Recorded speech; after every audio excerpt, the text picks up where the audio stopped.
If you are a fencing company and you're looking for more work, more inquiries, more leads for your fencing business, this video is for you. We're going to be breaking down the different strategies that you should be doing, that you should be doubling down on, and which strategies and marketing strategies you should also be avoiding. So James, take it on to strategy number one. So step number one, what I'd be looking to do to grow is a Google business profile.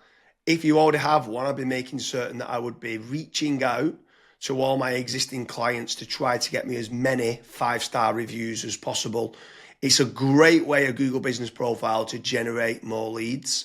There's obviously getting citations and doing Google business profile posts and uploading photos on there. So that's definitely step one that I would be doing to try to generate more local leads. So step number two, this is kind of to bolster on to your actual Google business profile, is I would be creating dedicated service pages for each of your individual services as SEO optimized pages on your website.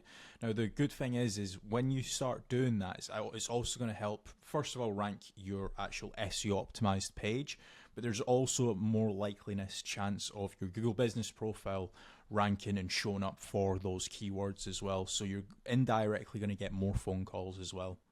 Yeah, for sure. And if you are looking for more local leads, another option that you could be doing is PPC lead generation. That's pay per click within Google or within Bing, where you're trying to target the bottom of the funnel keywords that can try to generate you some more inquiries. The difficult part to this is you need to make certain you do team up with a good pay-per-click agency, because there is click fraud and there's also needing to build up like a negative keyword list, so it's not people applying for jobs like a careers kind of job. So PPC can work well, but it can, in the wrong hands, you can waste a lot of money, but it's another way of generating local leads. Yeah. And then after that, you've also got like meta ads as well. So like Facebook, Instagram, where the next time when somebody goes on to Facebook, they might be scrolling, they might see your ad. Now, there's a few different ways that you can set up Facebook ads. You've obviously got option A, which is like lead forms, which is like really easy to do. They don't even leave the Facebook platform, like they never click onto your actual website. Now, the issue with lead forms is that the quality might not be great, but you can obviously add more questions in to try and up that quality of the actual lead. Then you've also got conversion ads as well, where that actually gets sent through to your website, and then they fill out the contact form to you or on your website as well. So you've got a couple different options there that you can do. Yeah, for sure. And then another way to grow more local leads could be organic social media.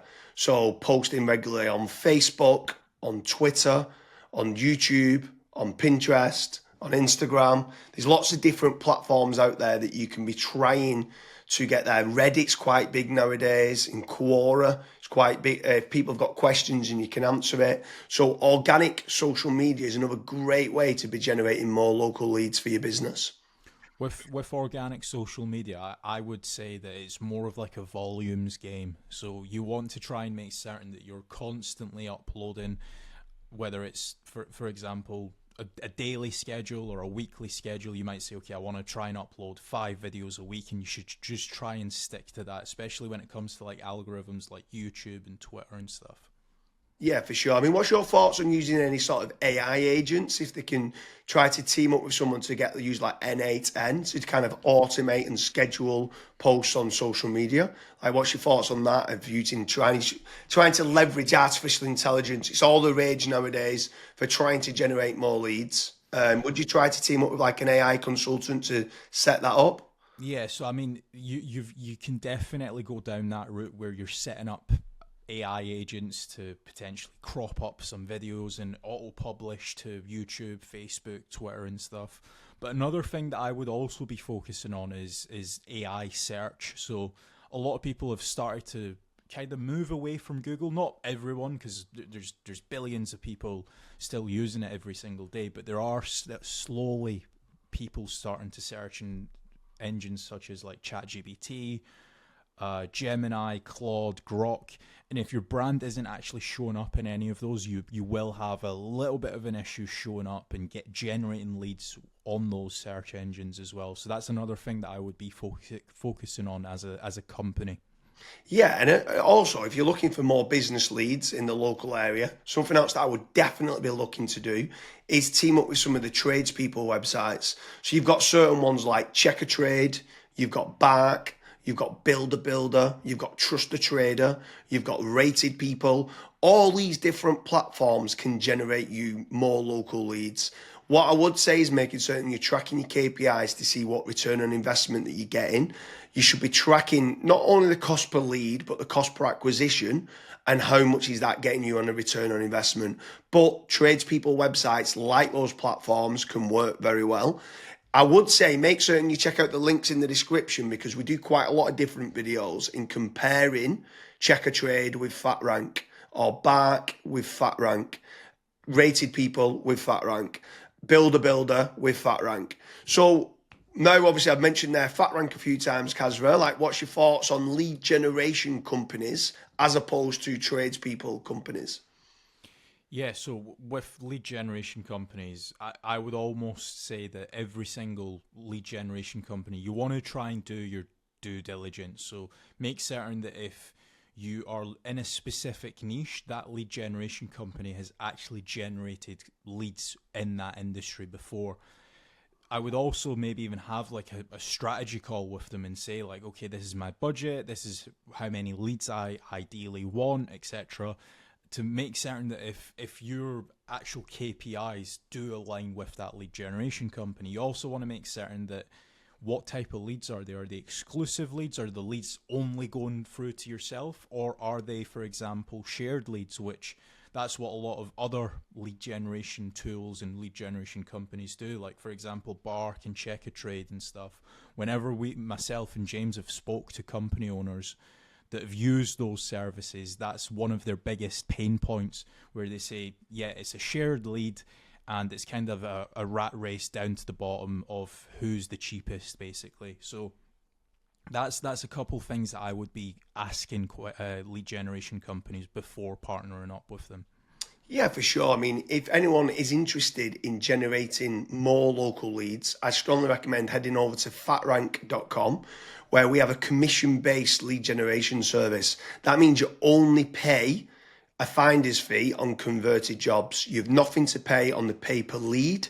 You have nothing to pay until you get paid, until you convert that job on a pay per sale basis and you've completed the job and been paid. That's when you only have to pay fatrank.com. So head on over to fatrank.com to see whether you qualify.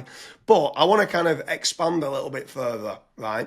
So what is your thoughts on inbound lead generation versus outbound lead generation? So I always prefer inbound. The conversion rate of not just getting the lead, but the lead actually converting into a paying customer, into money coming into your business bank account is a lot higher. The last stat that I saw for that was something like 16.1% end up converting into a paying customer as opposed to 1.4% when it's a outbound lead. Yeah, that's pretty crazy. That's like a 12... But yeah, it's 12 times more conversion.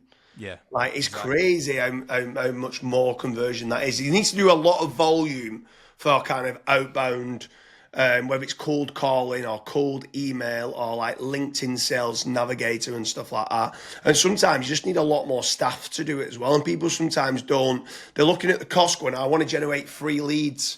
And they're like they think they're generating 3 leads, but they still cost of like the email sending, still cost of then the sales team try to convert them and stuff like that. So yeah, I completely agree with you that inbound leads is so much better than kind of outbound leads. But then what's your thoughts then on some people ask the question that come through that want local leads and then they talk about, are these real-time leads? Like, is real-time leads very important to get? So as soon as they inquire, it comes through to you straight away. Yeah, it's very important. I think the last stat that obviously we this was internally that we saw was if you are able to get a real-time lead, it converts 60% higher than was it 60 or 65%? 60, I think like 63% higher And Right. when we got the KPIs down, it was like trying to respond in under a minute, and it was like, what? We used to think Yeah. 5 minutes was good, and then when people respond in under a minute, so inquiry comes in, can you either ring them or email them back saying thanks a lot for the inquiry, and then getting more information? Yeah, it was Yeah, so pretty. I mean, I'm not saying that every company needs to respond in under a minute. There are certain things that we obviously look at FatRank when we're looking to partner up with businesses. That's one of the things that a lot of businesses they kind of fall short on, where they might be away for 5 days on holiday and they don't have somebody to pick up the leads, and we're still providing the leads. So there's all these little different nuances that we look at when we are partnering up with companies. But the best thing that I would recommend to anyone that's looking to scale their business, that's looking to get a consistent flow of and high quality leads, is just fill out the form at FatRank. The team will tell you if you're the right fit or if you're not, and we'll also tell you and give you feedback why you're not the right fit and what you should do as your next steps. So I hope you like the different strategies there for lead generation that we went through for a fencing company. There's lots of different types of fencing that people might be looking for. Make sure you head on over to fatrank.com, and hopefully we can start to generate you more fencing leads.